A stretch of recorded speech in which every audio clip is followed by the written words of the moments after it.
All right, everyone. It is the King and I Life podcast hosted by myself, Soul Touch the Poet, and my co-host, Son Solex, who is not here right now. And we have a very, very lovely guest. We have It's Michelle. I made it. Yes, she made it. She made it. I mean, they tried to. Oh, I'm surprised Comai didn't come out and get them. But she was fairly close. That's why I'm telling you. I was like, y'all want me to call out tomorrow because I don't have to be here. All right. Oh my. I was exhausted, and I was there so early this morning. It's just like, how much more do you guys want from me? And don't get me wrong, I love my job. I knew that was coming. Because I do. I'm not gonna lie, and I have a lot of fun doing it. But right. I was just like, all right, y'all pushing it to the limit. Oh my! I love my job too. I worked from home. Oh, see, lucky you. Yeah. I have to go in now. Sometimes I think we're trying to figure out this whole work from home stuff now, especially since we tried it out and it actually works.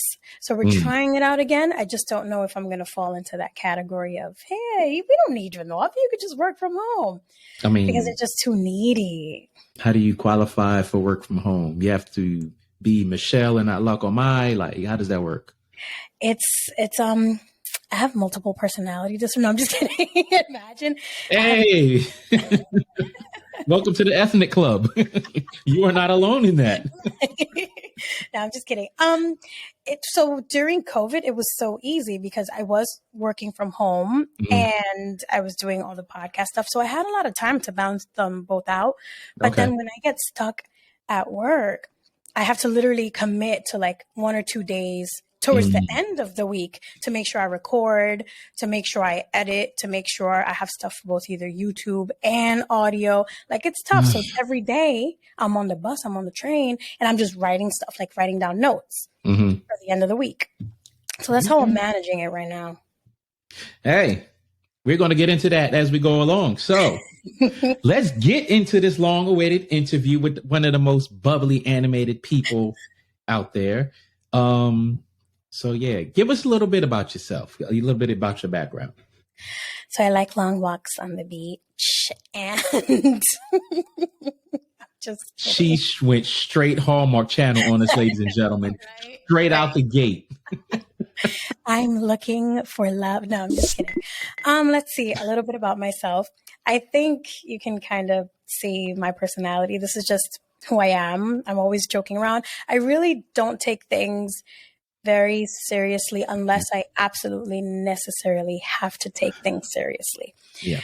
I just like putting that out there because a lot of people are always like, oh, well, you know what? Maybe you shouldn't joke around so much. You shouldn't do this. I'm like, no, I will absolutely do those things because it's what keeps me sane. Yeah.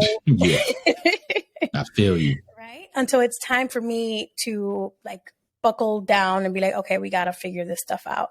Right. Because other than that, things that happen, like, it's just not that serious. So you can always get through it. You know what I'm saying? People would just really make their lives a lot harder with the, oh, woe is me. Yeah. Listen, I don't have enough time in the day to think, woe is me. I got to, keep going, keep moving. Yeah. So that's who I am. Just fun, bubbly podcaster, mother, wife now. Yeah, we'll get into that too. So yeah, that's just me. So you're from the great state of New York City. Are you originally from there? Yes, I was born and raised in the Bronx. Ever heard of it? The Bronx? 183rd University, baby. Get out of here. How have I never seen you in my life? Let's see.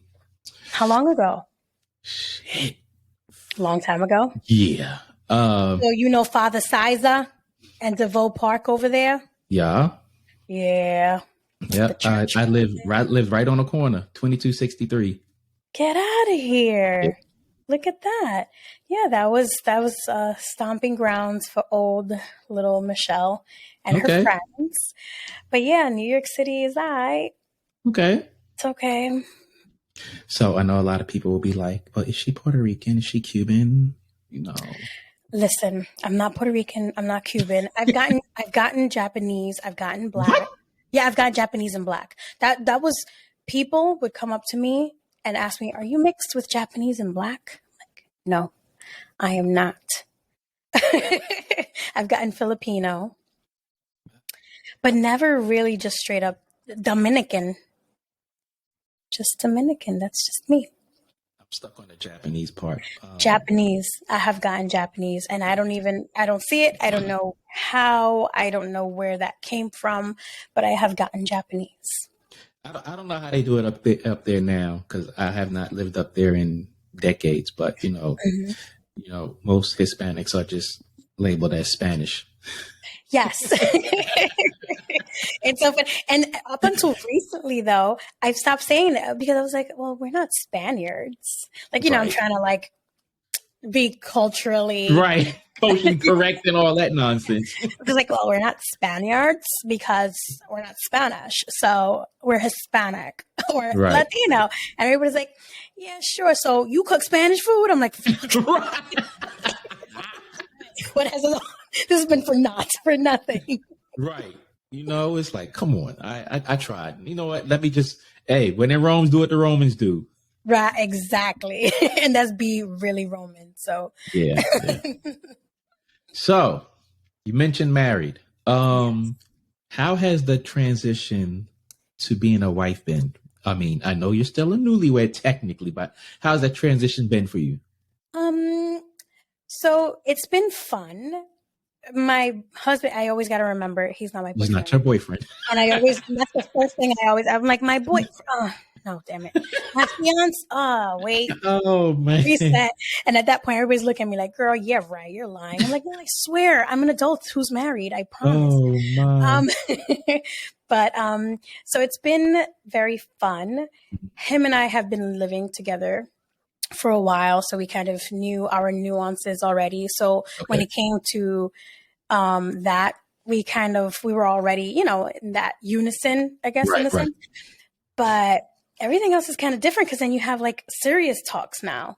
Like, wait a minute. Because, so before, and by serious talks, I mean like, so what do you think about life insurance? I'm like, oh damn, I gotta get one of those. He's like, yeah.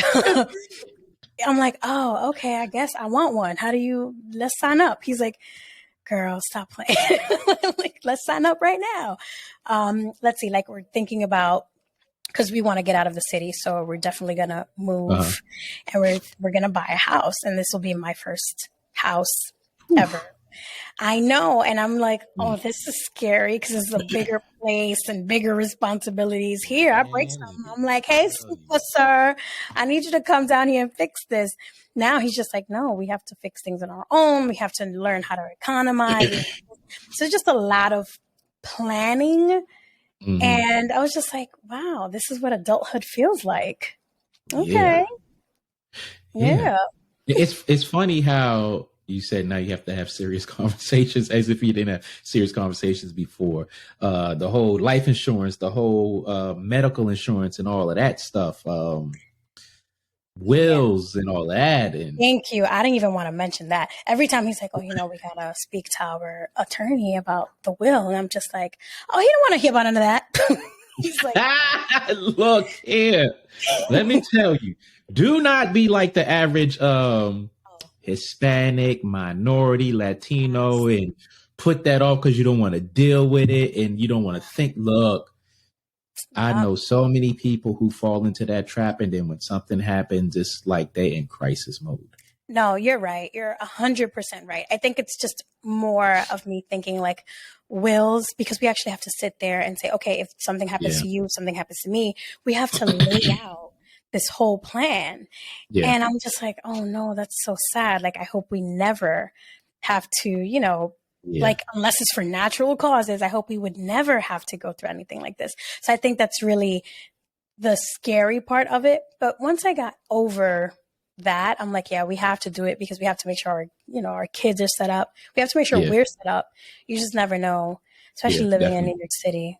Yeah. It's wild out here right now. Yeah. It's a intimidating conversation, but once you start the process, you'll be like, what the hell was I worried about? It's like, it's really simple once you like get it all done. But that whole house thing, make sure you have a house